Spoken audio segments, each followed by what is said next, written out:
जैसे ही सोने की चिड़िया ने कहा, तेरा सबसे प्रिय खजाना तेरा अभिमान और लालच है। जब तक तू इनका त्याग नहीं करेगा, तब तक तुझे असली समृद्धि नहीं मिलेगी। राजा विक्रम भीतर तक हिल गया। उसने सोचा कि उसने हमेशा युद्धों, धन संग्रह और शक्ति बढ़ाने को ही असली समृद्धि समझा था, लेकिन अब यह सत्य उसके सामने खड़ा था।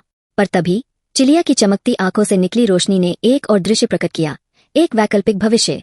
राजा ने दर्पण जैसी रोशनी में देखा कि यदि उसने लालच और अभिमान नहीं छोड़ा, तो उसका राज्य धीरे धीरे विनाश की ओर बढ़ेगा। लोग भूख से मरेंगे, महल वीरान हो जाएगा और उसका नाम इतिहास में एक क्रूर राजा के रूप में जाना जाएगा।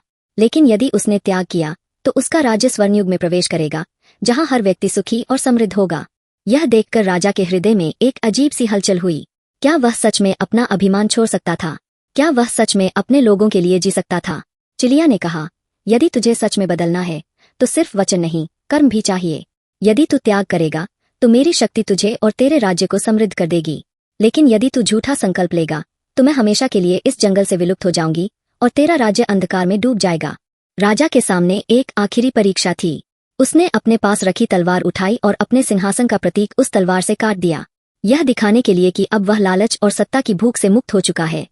जैसे ही उसने यह किया, जंगल में एक जादुई ऊर्जा फैल गई। सोने की चिड़िया चमक उठी और धीरे धीरे प्रकाश में बदल गई। उसकी ऊर्जा पूरे राज्य में फैल गई। नदी में पानी फिर से बहने लगा, सूखे खेतों में फसलें लहलहाने लगीं और लोगों के चेहरों पर खुशी लौट आई। राजा विक्रम ने अपने शासन में न्याय और प्रेम को प्राथमिकता दी और जल्द ही उसका राज्य धन और ज्ञान का केंद्र बन गया। लोग कहने लगे, अब यह राज्य सच में सोने की चिड़िया बन गया है। लेकिन जंगल में उस विशाल वृक्ष की सबसे ऊंची शाखा पर एक सुनहरी परछाई अब भी चमकती थी, मानो यह देख रही हो कि राजा अपने वचन पर टिका हुआ है या नहीं। पर राजा ने आज भी सोने की चिड़िया से किया हुआ वादा निभाया हुआ है, और वो एक बहुत ही समृद्ध राज्य का राजा है, और उनकी प्रजा भी बहुत ही खुश और समृद्ध है। मिलते हैं एक नई कहानी में। धन्यवाद।